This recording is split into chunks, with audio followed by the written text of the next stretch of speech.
Hi there, this is Diecast channel, and in this video I'm going to show you this 1972 Pontiac GTO that's made in a 1:18 scale by GMP. So before we unbox this car, just give me a thumbs up, and if you like those cars, stay to the end of this video because we are going to see this car thoroughly. So let's unbox this car and take a better look at it.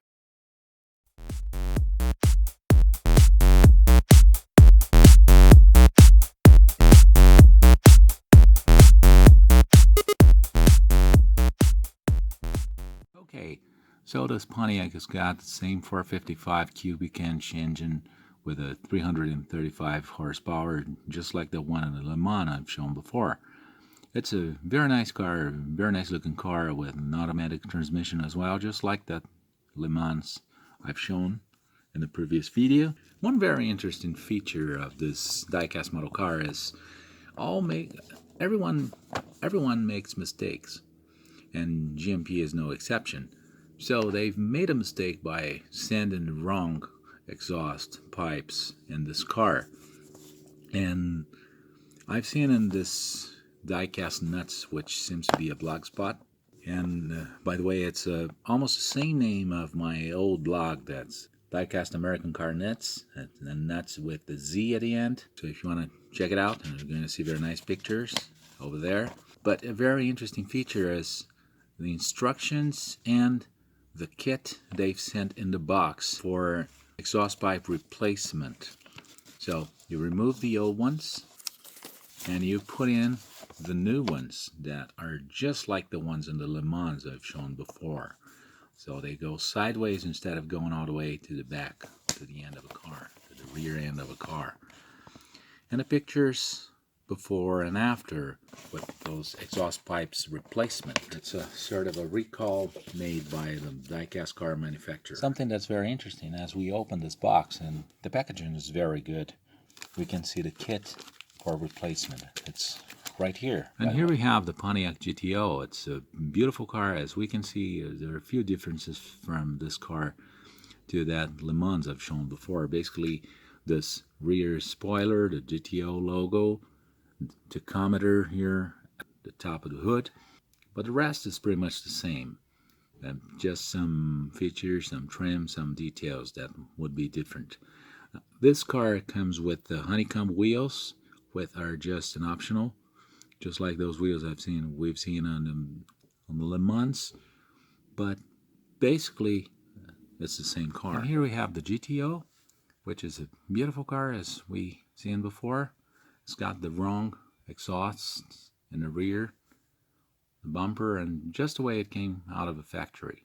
I may change this exhaust within time and make a video of it. So if you think I should change it, just leave your comments below. Should I replace these exhausts, or should I leave them the way they are? I'll probably leave a car as is, or a sort of a history of a car. So that's I'll think about it. The first thing we notice in this front is the GTO logo right here in the grille instead of the Pontiac we found in the Le Mans. That's the basic difference. But the front is pretty much the same. We got all details of headlights and grille and bumper and blinkers.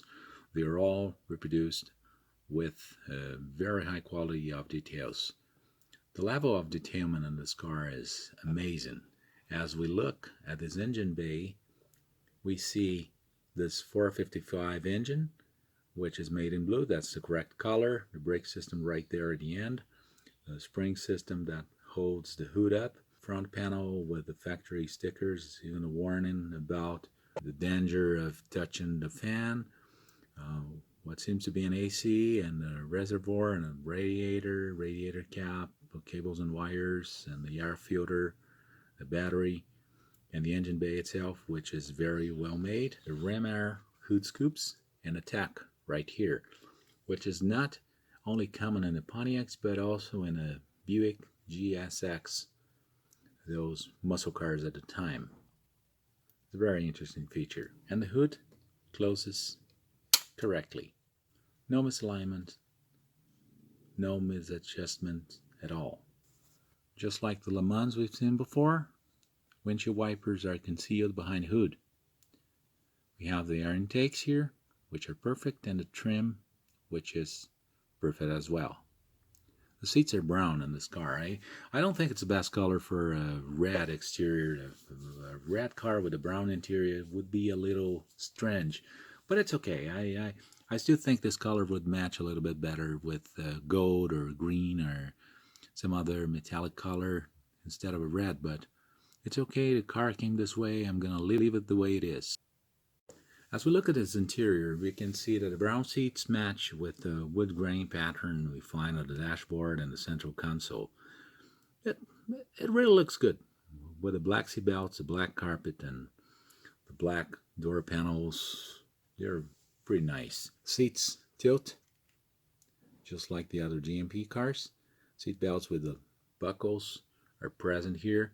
The steering wheel, it's just like the ones we've seen in the Le Mans, and it steers. As I move the front wheels, it turns. The pedals, gas and brake, it's an automatic transmission. Aero LEDs and gauges and radio are made with perfection, as we can see here. Door panels are correct. The windows are down. They do not move up and down just like the ones in the Fairlanes and the Plymouths we find from GMP. But it's very well reproduced since it simulates the correct window. It ends here because this would go here, all the way here. So we have all this slope of the A column right here. So it's correctly simulated. The mirror is also very good looking. And the door opens and closes correctly, just like the one in a real car. We have a factory sticker here, and it closes correctly. We have a very slight misalignment here, but it's no big deal. The honeycomb wheels and the tires that look very realistic. The GTO logo and the bumper, the rear bumper, and a wrong exhaust pipe. The trunk of this car is very realistic. It looks very nice, just like the one I find in the Le Mans. We have some directions for using the jack. And I think I made a mistake in the video about the Le Mans, because I said there would be the Pontiac logo here only on the Le Mans, but it's present here at GTO, so please correct that information. Anyway, the Pontiac logo is here and the GTO is here, which is not present in the Le Mans. Le Mans would have nothing here. Trunk interior is correctly made with a spare tire, restraining bolt, and the jack underneath the spare tire. The bumper with the tail lights look perfect. The wrong exhaust, and the license plate would hide the gas cap. It doesn't tilt here just like we find at the Highway 61, but it's okay.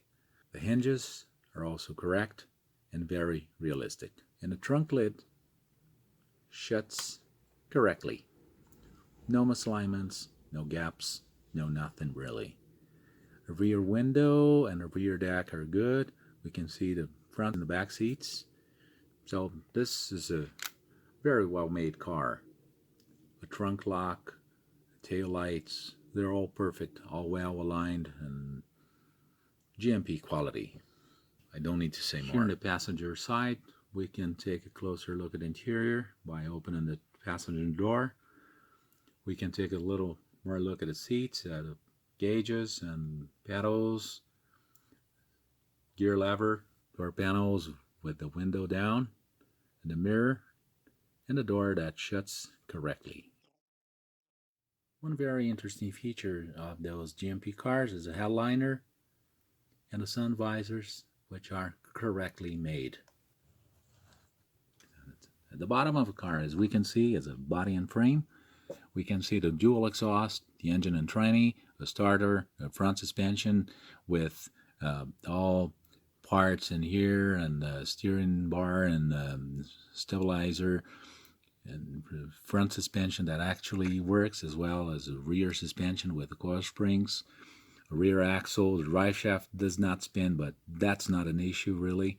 and the exhaust, the wrong exhaust, and the parts of the pipe that have to be replaced. This rear end here that has to be replaced as well. I'll see what I'll do about that. Anyway, the gas tank and the gas pipe right here, just like the ones we've seen in the Le Mans.